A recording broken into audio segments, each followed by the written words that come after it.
जय हिंद दोस्तों, जय हिंद बच्चों। पॉलिटिकल साइंस की सेकंड बुक के 9वें चैप्टर से आपको पता है एक 3 नंबर का प्रश्न भी आएगा। तो अगर कोई मुझसे ये पूछे भी आपको पेपर बनाना है और 3 नंबर का एक प्रश्न देना है तो आप कहां से क्वेश्चन है वो उठाएंगे, तो बताना चाहूंगा वो है पेज संख्या 182 जिस पर लिखा हुआ है पाठ्यपुस्तक में मंडल आयोग। यहां एक बहुत ही सुपर इंपॉर्टेंट क्वेश्चन बनता है जो समझ लीजिए इस साल के पेपर के अंदर है। क्वेश्चन, मंडल आयोग का अध्यक्ष कौन है? मंडल आयोग की नियुक्ति क्यों की गई? मंडल आयोग की कोई 2 प्रमुख सिफारिश बताइए और मंडल आयोग की सिफारिशों की क्रियान्विति किस प्रकार से हुई। क्वेश्चन देख लिया, चाहे इस प्रकार से पूछ ले और चाहे सीधा ही पूछ ले भी मंडल आयोग पर टिप्पणी लिखिए। और इसके साथ ही आपको पता है इंदिरा साहनी जो केस है वो भी मंडल आयोग से ही जुड़ा हुआ है। तो ये पूरा जो टॉपिक है वो सुपर इंपॉर्टेंट है, इसको आपको अच्छे से तैयार करना है। अध्यक्ष की बात करूं तो बिंदेश्वर प्रसाद है और दूसरा ये पिछड़ा आयोग रहा था। बात ये थी भी नियुक्ति क्यों की गई, तो आप देखेंगे दूसरे पेरे की स्टार्टिंग की जो 4 लाइनें हैं भी इस आयोग का गठन भारतीय समाज के विभिन्न तबकों के बीच शैक्षिक और सामाजिक पिछड़ेपन की व्यापकता का पता लगाने और इन पिछड़े वर्गों की पहचान के तरीके बताने के लिए किया गया था। और साथ में ही उन तरीकों मतलब वो तरीके भी बताने थे जिनसे उनके पिछड़ेपन को दूर किया जा सके।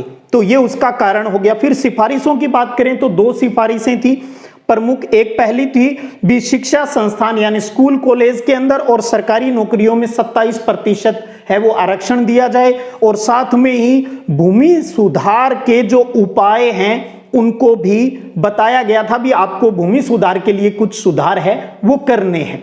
और फिर इसकी क्रियान्विति की बात करें तो आपको पता है अगस्त 1990 में जो केंद्र सरकार थी उस टाइम राष्ट्रीय मोर्चा की वीपी सिंह प्राइम मिनिस्टर थे, उन्होंने इनकी सिफारिशों में जो आरक्षण वाली जो बात है उसको लागू करने का फैसला कर लिया था भी। और ये इसके अंदर सिफारिश की थी केंद्र सरकार ने और उसके उपक्रमों की नौकरियों में ओबीसी को आरक्षण है वो दिया जाता है।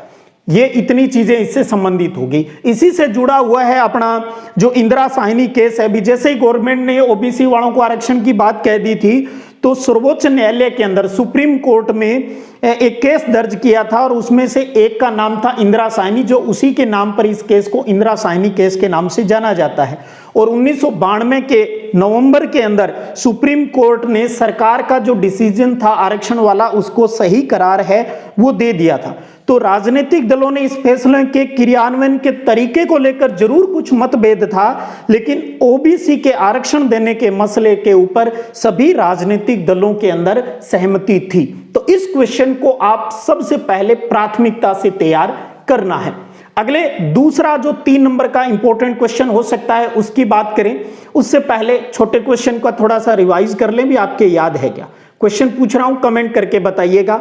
1989 में राष्ट्रीय मोर्चा सरकार को किन 2 परस्पर विरोधी राजनीतिक समूहों ने समर्थन दिया था और क्यों दिया था, बता सकते हो? तो वो थी भाजपा और वाम मोर्चा, क्योंकि कांग्रेस को सरकार से यानी सत्ता से दूर रखना था। चलिए इसका जवाब दे दीजिए आप। 1996 के चुनाव के अंदर सबसे बड़ी पार्टी है वो कौन बनकर उभरी, यानी सबसे ज्यादा जो सीट है वो किस पार्टी को मिली थी 1996 के चुनाव में? किसे मिली थी भी? अटल बिहारी वाजपेयी जी प्रधानमंत्री बने, भाजपा है वो सबसे बड़ी पार्टी बनकर उभरी थी। चलिए दूसरे प्रश्न के ऊपर बात कर लें।